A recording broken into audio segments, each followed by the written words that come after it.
आंदोलन चाहे कोई भी हो, जब तक आंदोलन की सूरत बड़ी नहीं होती, जब तक बड़ी कवरेज नहीं मिलती, जब तक चुनावी मुद्दा नहीं मिलता, जब तक इतिहास में दर्ज होने वाला मोड़ नहीं आता, तब तक सरकार आंदोलन की मांगे पूरी करके आंदोलन खत्म नहीं करवाती है। कभी कभी तो ऐसे आंदोलन सरकार खुद करवाती है।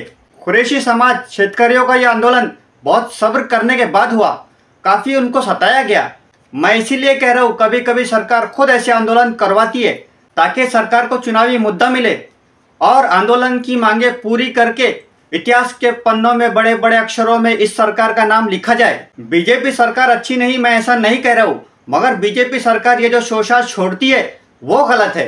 कभी कोई रेती बंद करता है, कभी कोई गोशबंदी करता है, कभी कोई नोटबंदी करता है। ये सब चीजों से जनता परेशान होती है। बस मेरा कहना यह है, बातों ही बातों में आपका कीमती वक्त ना निकल जाए, इसलिए मेन बात पे आते हैं। इस वीडियो में दिखाया गया है कि शेतकरी और व्यापारी कितने परेशान हैं। देखते हैं वो कितने परेशान है और क्या है उनकी परेशानी, देखिए।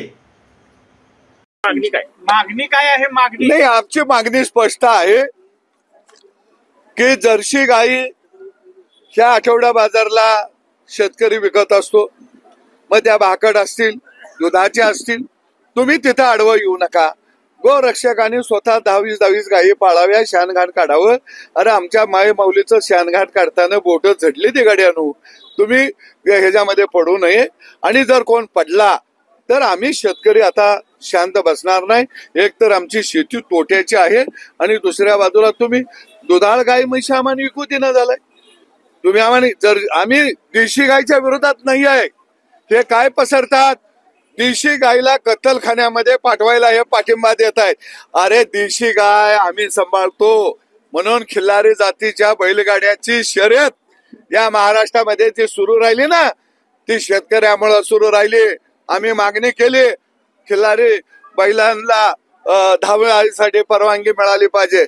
अरे गायी आमच्या गोठ्यात आणि हे कोण निघाले चोर, आम्हाला तिथं जाब विचारायला। आणि म्हणून आमची मागणी आहे, देशी गायला आम्ही गोमाता मानतो।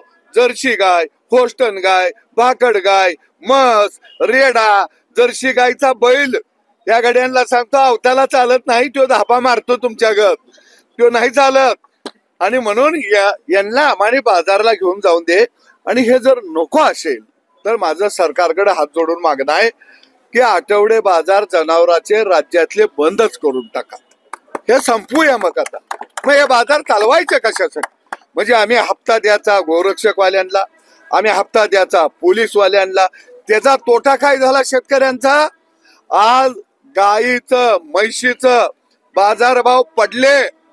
1 लाखाची गाय आमची आता 70,000 जायला लागली। तो व्यापारी बोलायला लागला, पुढा हप्ता आम्हाला 10,000, 5,000, 15,000 द्यावा लागतो या। त्यामुळं शेतकऱ्याला मोठा याचा फटका बसायला लागलाय। शेतकऱ्याचं अर्थशास्त्र बिघडलंय।